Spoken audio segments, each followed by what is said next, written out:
ঘূর্ণিঝড় আসলে কি? এই বা এর এমন নাম দিয়েছে আর কেনই বা এই ঘূর্ণিঝড়ের সময় বিভিন্ন নম্বর সিস্টেমের মাধ্যমে আমাদেরকে ঘূর্ণিঝড়ের সংকেত দেওয়া হয়? এই সংকেতের অর্থই বা বিষয় বিচিত্রার আজকের পর্বে এসব নিয়ে আমরা আলোচনা করব।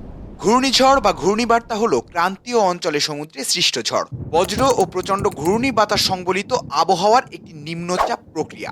এ প্রক্রিয়া নিরক্ষীয় অঞ্চলের উৎপন্ন তাপ মেরু অঞ্চলের দিকে প্রবাহিত হয়। এই ধরনের ঝড়ে বাতাস প্রবল বেগে ঘুরতে ঘুরতে ছুটে চলে বলে এর নামকরণ করা হয়েছে ঘূর্ণিঝড়। সাধারণত ঘূর্ণিঝড়ের সময় আমরা আবহাওয়া দপ্তরের নিকট থেকে বিভিন্ন ধরনের সংকেত পাই, যেটি আমাদেরকে সতর্ক করে।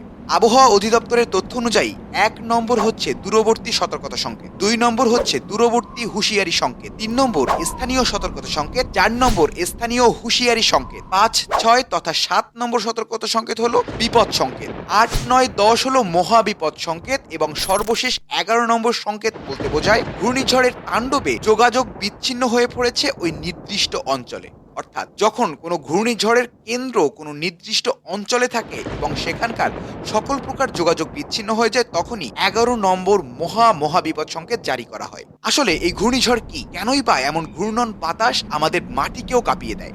কোনো স্থানে বায়ুর তাপ বৃদ্ধি পেলে সেখানকার বায়ু উপরের দিকে উঠে যায়, ফলে বায়ুর চাপ ব্যাপকভাবে হ্রাস পায়। আমরা সবাই জানি তাপে বায়ুও প্রসারিত হয় এবং যখন বায়ু তাপের ফলে প্রসারিত হয় তখন আরো বেশি হালকা হয়ে উপরের দিকে উঠে যায়, ফলে বায়ুচাপ ব্যাপকভাবে হ্রাস পায়। একে বলা হয় নিম্নচাপ। এই নিম্নচাপ অঞ্চল প্রায় বায়ুশূন্য অবস্থায় থাকে বলে আশেপাশের অঞ্চল থেকে বায়ু প্রবল বেগে সেই শূন্য স্থান পূরণের জন্য সেই দিকে ছুটে আসে এবং এই নিম্নচাপ হয় একটি বড় অঞ্চল নিয়ে। বড় অঞ্চল হওয়ায় আরো ব্যাপক জায়গা থেকে যে বাতাসগুলো ছিল সেগুলো কিন্তু সেই নিম্নচাপ কেন্দ্রের দিকে টানতে থাকে, যার ফলে বাতাসের বেগ বেড়ে যায় এবং ঝড়ের সৃষ্টি হয়। এই নিম্নচাপ কেন্দ্রমুখী প্রবল ঘূর্ণিবায়ু প্রবাহকে ঘূর্ণিঝড় বা সাইক্লোন বলা হয়। বিষুবীয় অঞ্চলে আর্দ্র ও শুষ্ক হাওয়া মহাসাগরের পৃষ্ঠ থেকে স্বাভাবিকভাবে উপরের দিকে উঠে যায়। এভাবে উষ্ণ হাওয়া উপরের দিকে ওঠার ফলে মহাসাগরীয় পৃষ্ঠে কম বায়ুচাপের একটি এলাকা সৃষ্টি হয়। তখন আশপাশ থেকে তুলনামূলক উচ্চ বায়ুচাপ বিশিষ্ট বাতাস এসে কম বায়ুচাপের এলাকায় প্রবেশ করে এবং সেটি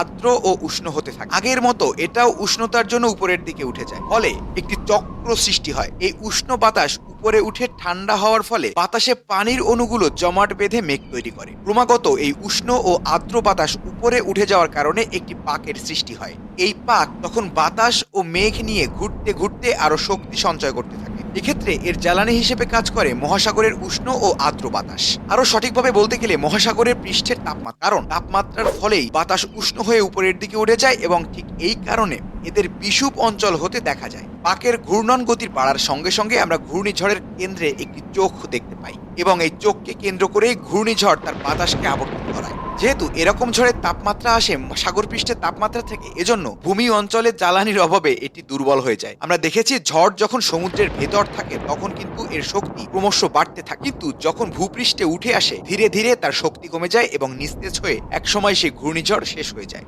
যখন এই ঝড়ের বেগ ঘন্টাপ্রতি ৩৯ কিলোমিটারে পৌঁছায় তখন এটিকে ট্রপিক্যাল ঝড় বলা হয়। যখন প্রতি ঘন্টায় বাতাসের বেগ ৭৪ কিলোমিটার হয় তখন এটিকে আনুষ্ঠানিকভাবে ট্রপিক্যাল সাইক্লোন বলা হয়। গতির উপর ভিত্তি করে এদের বিভিন্ন বিভাগে ভাগ করা যায়। যেমন যখন ঘন্টায় গতিবেগ ২০ থেকে ৫০ কিলোমিটার হয় তখন এটিকে নিম্নচাপ বলে। যখন এটির গতিবেগ ৫০.৮৪ থেকে ৬১.৫৬ কিলোমিটার হয় তখন এটিকে গভীর নিম্নচাপ বলে। তারপর ঝড়ের গতিবেগ যখন ৬১.৫৬ থেকে ৮৭.৪৮ কিলোমিটার হয় তখন এটিকে ঘূর্ণিঝড় বলা হয়। যখন এর গতিবেগ ঘন্টায় ৮৯.১ থেকে ১১৮.২৬ কিলোমিটারে পৌঁছায় তখন এটিকে প্রবল ঘূর্ণিঝড় বলা হয়। এবং যখন সবকিছুর বাদ ছেড়ে সেই ঘূর্ণিঝড়টি ঘন্টা প্রতি ১১৯.৮৮ কিলোমিটারের ঊর্ধ্বে পৌঁছে যায় তখন এটিকে হেরিকেনের তীব্রতা সম্পন্ন প্রবল ঘূর্ণিঝড় বলা হয়। একদম সমুদ্রের তীরেই আমাদের বাস, প্রকৃতিকে নিয়েই আমাদের চলতে হয়। যখন ঝড় আসে সুন্দরবন বুক চিতিয়ে দাঁড়ায় আমাদেরকে আগলে রাখার জন্য।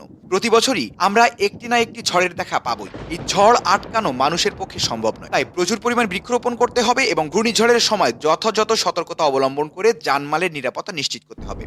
বিষয় বিচিত্রার আজকের পর্ব এই পর্যন্তই। নতুন কোনো বিস্ময়কর, অদ্ভুত, সতর্কতামূলক সংকেত নিয়ে আবারও হাজির হবে টিম বিষয় বিচিত্রা। সেই পর্যন্ত সাবস্ক্রাইব করে আমাদের সঙ্গেই থাকুন।